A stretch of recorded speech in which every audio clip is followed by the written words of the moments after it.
Good evening and thank you for being with us. I am Xavier Walton and we start with that disturbing discovery in West Harris County. These three children found abandoned along with the skeletal remains of a 9-year-old. Investigators say one of the children told deputies those remains are his 9-year-old brother who died a year ago. Zach Tawatara joining us from that area. And Zach, what have law enforcement learned about this? Xavier, we're just outside the City Park 2 apartments near Addicts Clothing and the West Park Tollway. That heartbreaking discovery made inside those gates when deputies were making a welfare check. This investigation, Sheriff Ed Gonzalez says, is still in the very preliminary stages. It's a situation that neighbors can't believe, and the sheriff says he's never seen in his career. It's hardly imaginable. Children believed to be 15, 10, and 7 years old abandoned.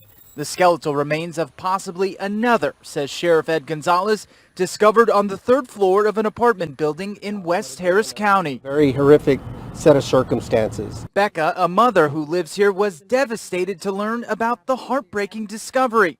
It's just crazy and absurd. The situation hits her especially hard because she's a mom. And I have a 21-year-old and an 11-year-old, and I can never imagine leaving them abandoned anywhere. Sheriff Gonzalez says this living situation appears to have been ongoing for quite a long time. I've seen a lot. I've responded to a lot of different scenes, so have these men, and we can never think of these type of circumstances coming together in this way. The sheriff says it's possible that the skeletal remains belong to a sibling of the three children. Authorities are looking for any relative, as we don't know the identity of the parents yet. As for the children's condition, they're being evaluated and currently in the care of the department. The management company was on site but declined to comment. Xavier? Right. But anyway, I was talking about policy, from Title IX to violence against women. But despite how many examples we see of boys being raped by female teachers, attacked by spouses and girlfriends, shot for not wanting to kiss somebody. Oh yeah, I got a lot of videos I need to do, a lot I need to catch up on. And some of the stories that have been coming out in the last week are just harrowing. Or boys being abandoned by mothers. I mean, I think many of you have heard the story that recently came out about the black woman who left her family for a white man, left her 3 sons to live by themselves for a year. One of them killed and thrown in a fucking closet to decompose. To decompose! Left there the entire time. The fucking neighbors talking about how they could smell it. Nobody did anything. These boys lived by themselves for a freaking year, and anytime anybody gave one of them food, they brought it home to share with others, with their brothers, because they had no income. They had no food.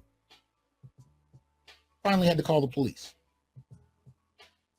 So one of them decomposed in a goddamn closet for a year, and nobody gave a fuck. But the policies that have been present in our society in such a way that you actually have law, but you also have perception. You have social perception. Thank you, Man Friday. You also have social perception, right? Where we identify something is wrong. So in other words, if you leave 3 girls in an apartment for a year with no food, no support, no resources, we know that's wrong. Matter of fact, you'll have neighbors knocking on the door just to see if an adult is present. People will go out of their way because we have a sense that, abandoning girls is wrong. And I agree. We don't have that same sense when it comes to abandoning black boys. Nobody knocked on that goddamn door to ask them if they had somebody there to protect them or feed them. Nobody.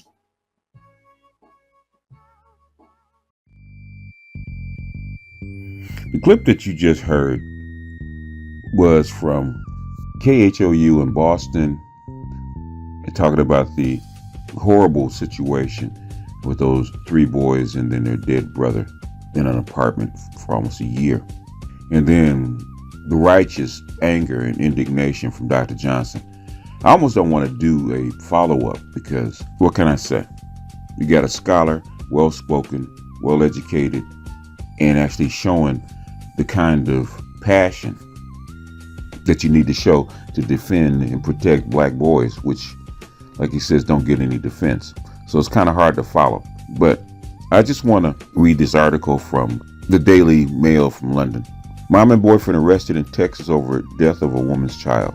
Houston mom and boyfriend lived with son's corpse and locked surviving boys in the same room. The Houston House of Horrors mother and her boyfriend lived in the apartment with the decomposing remains of a woman's 8-year-old son for months and kept his 3 surviving siblings locked in the room with the child's corpse, it was alleged in court on Monday. Gloria Williams, 35, appeared before a judge and had a defense attorney assigned to represent her. Judge Kelly Johnson said Williams' current bond totaling $900,000 was insufficient for the charges against her, including injury to a child by omission and tampering with evidence stemming from the November 2020 beating death of her son, Kendrick Lee. Williams' boyfriend, Brian Coulter, 31, is charged with the felony murder for allegedly punching and kicking the autistic child to death and then leaving his body to rot in the Houston apartment alongside his brothers, aged 15, 10, and 7. He's being held on $1 million bond. Timeline in Houston House of Horrors case revealed.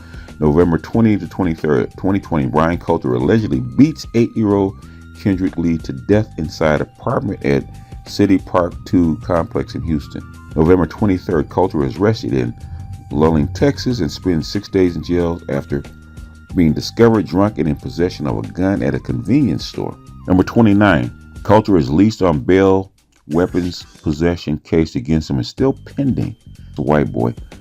March 2021, Coulter and Gloria Williams, Kendrick's mother, moved out of City Park apartment, leaving her 3 sons to live alone with Kendrick's skeletal remains. October 2020, Coulter allegedly attacks Williams' 10-year-old son, breaking his jaw. The boy receives no medical attention. October 24th, Williams' 15-year-old son texts his mother that he cannot do this anymore and calls 911 to report his brother's death. Police arrive to discover the corpse in a filthy apartment. October 24th, evening, deputies questioned Coulter and Williams but let them go without charges. October 26th, Harris County medical examiners rules Kendrick Lee's death a homicide, leading to the arrest of Coulter and Williams. Boyfriend charged with murder while girlfriend is accused of injury to a child by omission and tampering with evidence. October 27th, judge sets Coulter's bond at $1 million and Williams at $900,000. During a jailhouse interview with KHOU 11 last week, Williams said she was sorry but denied knowing that Kendrick was dead. All right, I'm going to not cuss. Even though, according to a probable cause statement that was previously read in court, their mother allegedly admitted to investigators that she was aware that the child had died, but she was afraid to report it to police. Kendrick's body was left to rot under a blue blanket in a bug-infested bedroom, in full view of his brothers for nearly a year, while Williams and Coulter moved to another apartment, leaving the children to fend for themselves, according to law enforcement. When asked why she left her sons, one of whom was seriously injured after being allegedly punched in the face by Coulter, Williams replied, "I checked on them every 2 weeks."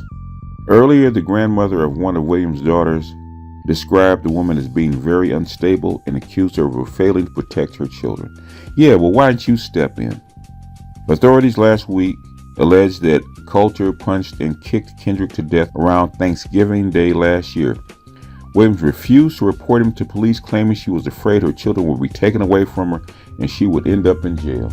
Then, in other words, I'm not going to lose my child support. I'm going to use my welfare, my child support, and everything else because that's what I live off of. You know what? I'm not going to read the rest of this because I'm going to get pissed. What happens when you date a Nazi? I might, you guys can read the rest for yourself, man. I can't read the rest of this. When I read the piece about the welfare cliff and women, and black women especially, use children to afford a lifestyle.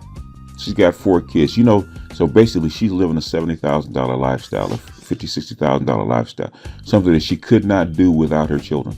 And for companionship, she gets, this crazy ass Nazi, and then allows him to beat her child to death. You think that a black woman will allow a black man to beat her child to death and not report it? Our black women are insane, and the state actually props these people up. And like Dr. Johnson said, had they been girls, had he molested a little girl, he'd have been in jail years ago. They would have never allowed little girls to run around the apartment building starving like that. But I see why Dr. Johnson is so upset. This is why I didn't started not to do this story in the first place, because I knew what kind of chick this was and what kind of stuff that went down. And then for the nerve of her to say that she didn't know that that boy was dead, and she didn't want to report her dead child because they would have taken her check away. It has nothing to do with them taking the children away. She didn't want the kids. She wanted the check. She'd have been on the street if she had reported the child's death and they'd taken away her money. Why don't she just tell the truth and shame the devil? But these are the stewards of our children.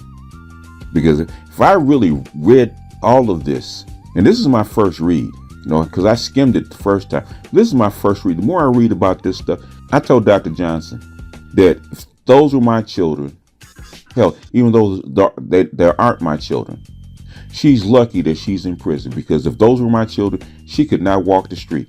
Neither one of them could walk the street, because as soon as they were out, they'd be dead. And I might have walked into the police department with their heads in my hands. This is horrible. This is unforgivable. This is worse than a serial killer. I can understand a serial killer. Chick like this deserves the needle right along with him. She don't deserve life imprisonment. She deserves to have the. Let me stop cussing, man. Let me back off of here and let me stop this recording right now. I don't hear none of these black chicks talking about this. Had this been a man and did half of this, not kill him, not kill that little boy, but just beat him up, and that black woman allowed it, man, his face would have been drug all over YouTube. This ever allowed a white man to beat her son to death and then hid the body for a year and made her son stay in the house because she needed the check. She paid the rent. She paid the rent for a whole year while they were in there so they wouldn't be discovered. And then she's going to come back and say that she's a good mother, that she did the best she could. I can see her. We can almost see it on trial when they ask her and question. They're going to say that she's a good mother. If she's going to say that she believes she's a good mother for doing this kind of stuff. I paid the rent for them having a place to stay. It'd have been better for you to put them out on the street. Anyway, man, let me jump off of here, man, because I'm about to punch a hole through this wall. I have a soft spot for children because I have a Cancer moon. I have an extra soft spot for abused boys because like Doctor says, nobody gives a shit about black boys. And this just confirms it. But black women are the best mothers, right? Right? Anyway, this is BGS out, man. I'll see you guys on the next one.